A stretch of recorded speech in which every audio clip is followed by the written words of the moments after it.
DJM TV.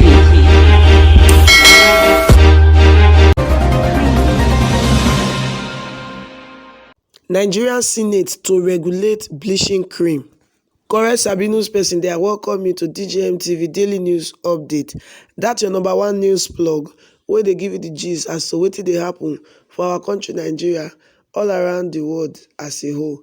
Now, abeg in case you never subscribe, don't forget to subscribe. Touch the subscribe button. Then after that button, touch that bell when you are. Anytime we drop new video, you will be among the first person to know. Now, this matter we will carry on a very touching matter. You say make I bring her in the way.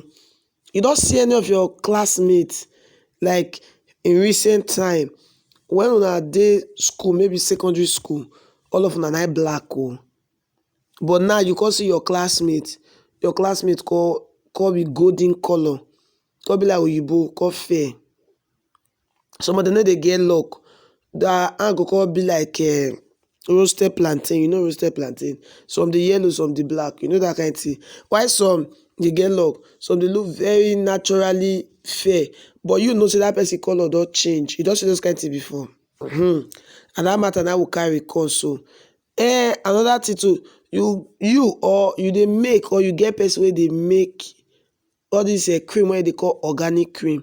Some of them are mulatto, some na whitening cream, some na body butter, some na they say a color rejuvenator, some they give you hot chocolate, some na soap, some na cream, some na oil, facial cream. You don't see all those kind of things, abi. You they make, abi somebody they make. Okay, no wala. And the matter will carry could be that Nigerian Senate don't move to regulate the distribution, making and marketing of bleaching cream. You hear. Okay, ma tell you again. Nigerian Senate don't move to regulate the making, distribution, and marketing of bleaching cream. The Nigerian Senate don't sit down for one of their plenary session to talk about this matter where they grant. Now, Senator Remi Tinubu now bring the matter come for one of their session. What she thought, say, make NAFDAC wake up to a responsibility to protect Nigerians against harmful cosmetics. Her concern be say everybody don't begin make bleaching cream. They call her organic cream. They call her now. They call her organic cream. Say the market all full. Cosmetics market all full of both small and medium enterprises and business there.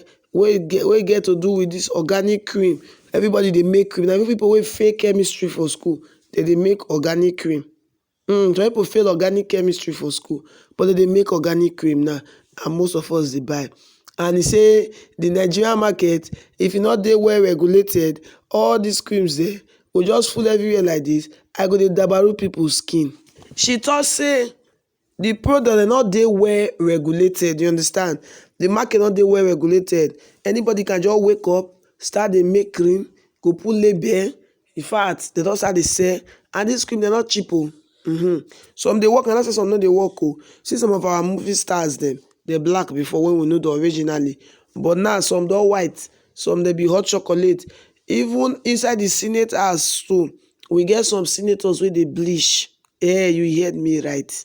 We get some senators where they bleach. Nigeria celebrities, now because of all this, and I make every young girl for street now, even boys, they want change their skin color from black to white. Who first, maybe first small, go say no, I want to polish my skin. I want my color shine.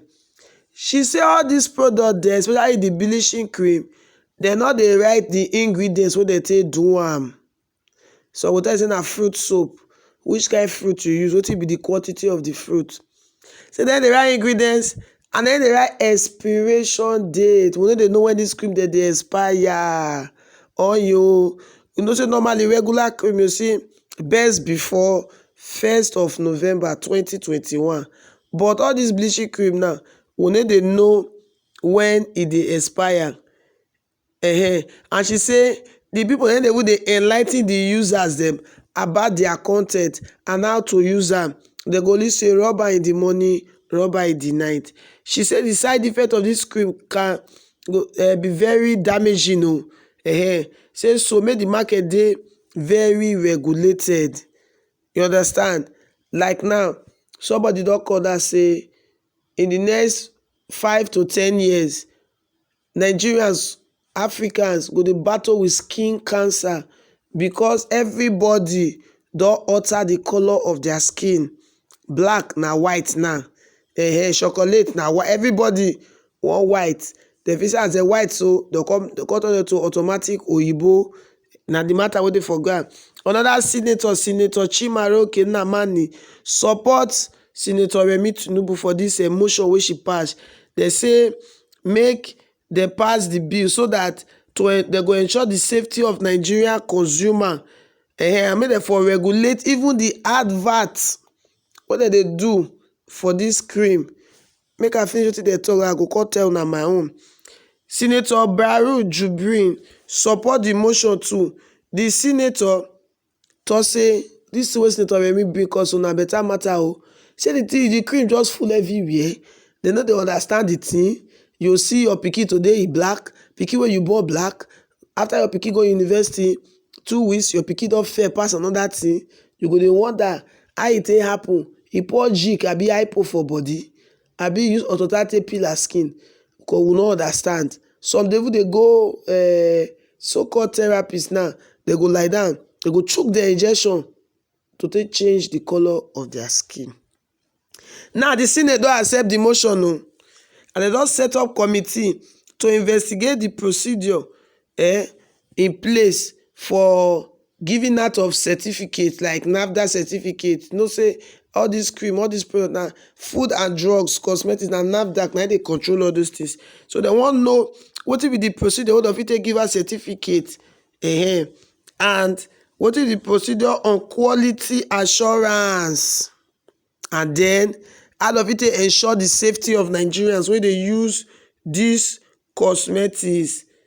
Dem say make dis committee go do all dis ones, then make dem come back come tell dem wetin dem find out and the way forward.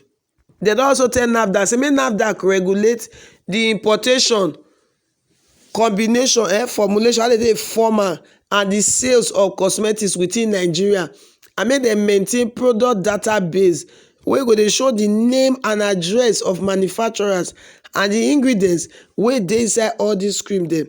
The agency dem don say make e also commence sensitization and awareness campaign on the dangers of harmful substance, and make dem work with the Federal Competition and Consumer Protection Council towards ensuring the tracking of consumers' injury. So e don red.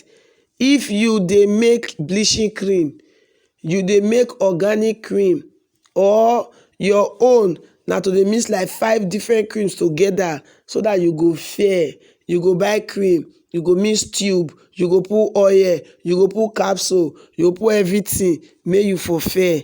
Problem dey o. Some people dey mix different cream wey dey for market, put am for another container. Dem come dey tell you say na organic cream. You go rub cream finish, you go get long wire for your body as if dem want you to take go wire house. And the problem wey dey be that some dey o, dem good, and let say dem no good. Some dey wey yes, dem be real organic in the sense say maybe dem use carrot oil take do am, dem no add another thing join. But some people dey, I don see this one, dem dey add better chemical dey join am.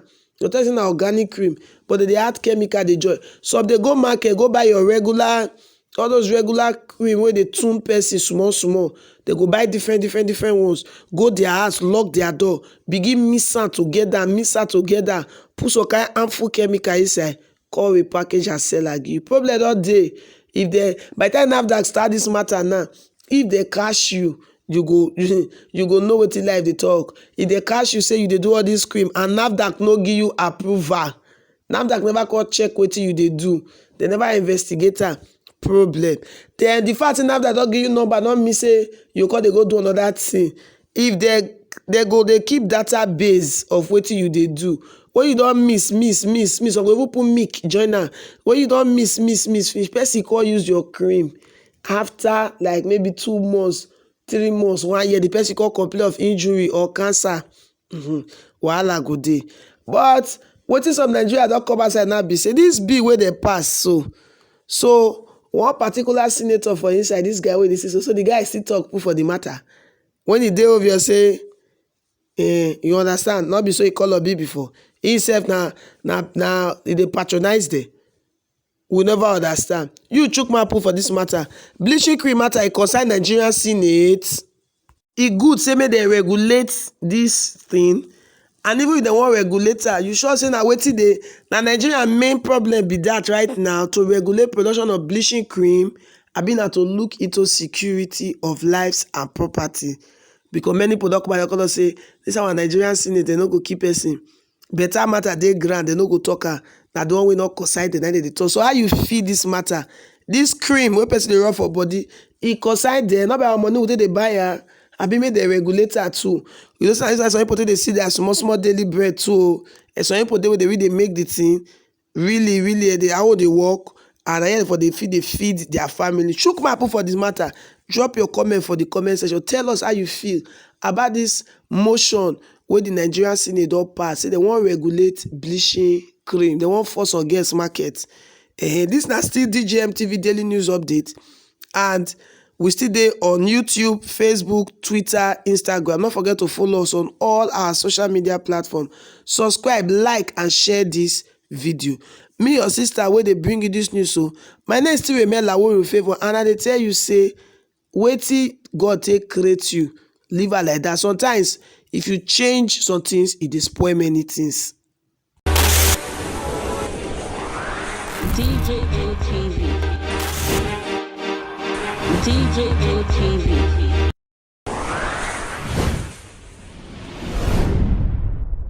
Fulani people don't say no, they don't like it. Welcome to DJM TV. DJM TV. DJM TV. DJM TV. DJM TV. Some of the delegates and ask them questions. DJM TV.